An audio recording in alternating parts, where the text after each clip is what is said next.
Hello there. Another week. Okay, over the last few weeks, we've discussed a number of things. We talked about how to use a hammer. We've done our short swings, 2 foot back, 2 foot through. We've done some putting. We've talked about a slice and how to stop doing that. We've explored some of the mental processes and introduced shot routines,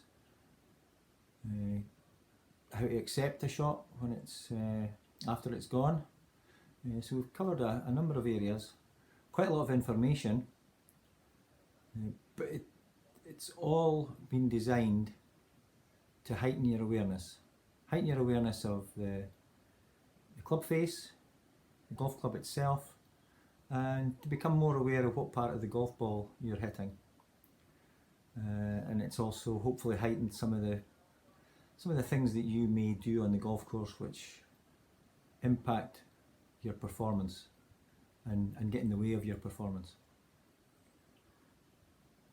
So when we were talking about the shot routine, we got to a point where you were in your thinking zone, and before you moved into your playing zone, you did your rehearsal swing, and you kind of wanted to get to a point where you got a go signal. So you felt, right, okay, that's it, I'm ready to go. Okay, how do we increase the likelihood of getting an unconscious go signal, getting that green light?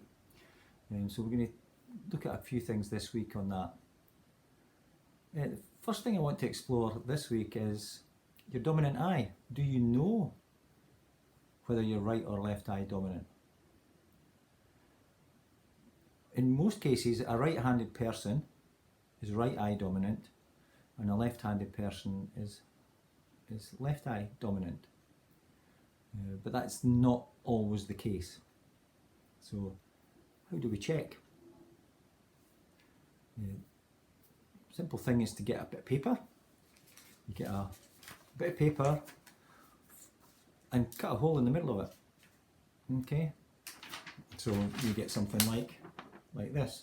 So all I did was I folded it over a couple of times, cut the corner off, and then I've got a hole in the middle. So how am I going to find out which eye is dominant? So just pick an object and hold it up and look through the hole at your object with both eyes open, and all you do is you close one eye. What happened to the object? Did it disappear, or did it stay in the hole? Could you still see it? So do that with both eyes, and you'll find a point where the object disappears with one eye and it remains visible with the other eye. The one that it remains visible is your dominant eye.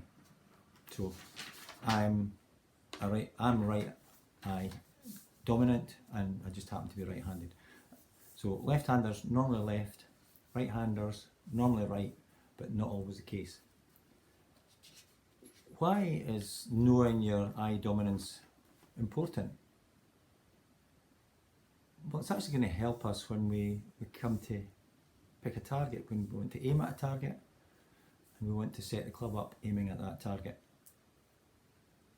and ourselves to that club for that matter. So that's right eye dominance.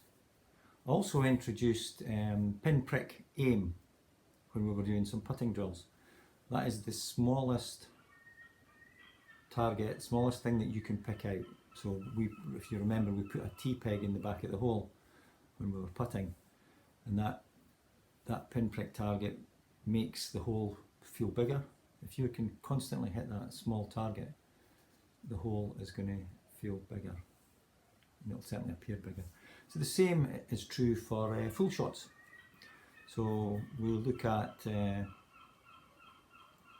we pick a target out there on the fairway. We've got a 40-yard fairway. If we miss that fairway by a yard, we're in the rough. If we miss that fairway by 5 yards, we might be in the trees or worse. And certainly if we miss that fairway by 10 yards, we're going to be out of bounds or in the thick rough. So that's when we aim at the fairway. If we can pick the smallest thing, so say we were aiming right at the middle of the fairway, that 40-yard wide fairway, we could actually miss our spot by 19 yards and still be on the fairway. Okay, so our margin for error greatly increases the smaller the target that we pick. So pinprick aim is really quite important. So let me just introduce you to a little exercise that will maybe highlight the benefits of pinprick aim. Just go out into your street, go outside and have a look up your street and pick a house, any house. Just look at the house. And as you look at that house, take your focus to one of the windows. And then from that window, go to the right hand corner of the window. Right up in the right hand corner where the frame meets. Right, now come back out, become aware of the whole street again. And then back into that window frame right up in the corner. As you were doing that, what did you notice? You might have lost focus on the street. You might have even lost focus on the house itself, and your focus might have been right in on the window frame, and your peripheral vision would have been switched off. You may even have noticed that some of the sounds that you're hearing now had actually disappeared. So that ability to pinprick aim is likely to mean that you'll lose sight of the trees, you'll lose sight of the bunkers, you'll lose sight of water hazards and things like that, and you'll be focused very much on your target. And that'll enable you to stand over the ball thinking about where you want the ball to go, not where you don't want it to go. And that clearly defined target, that very specific target, will make it easier to pick your ball target line and to introduce an intermediate target somewhere a couple of feet in front of the ball. And that'll help you set up to your target.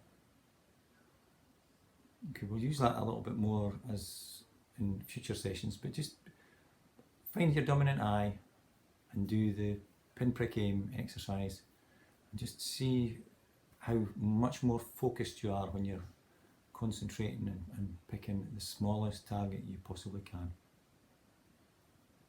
Okay, speak to you soon.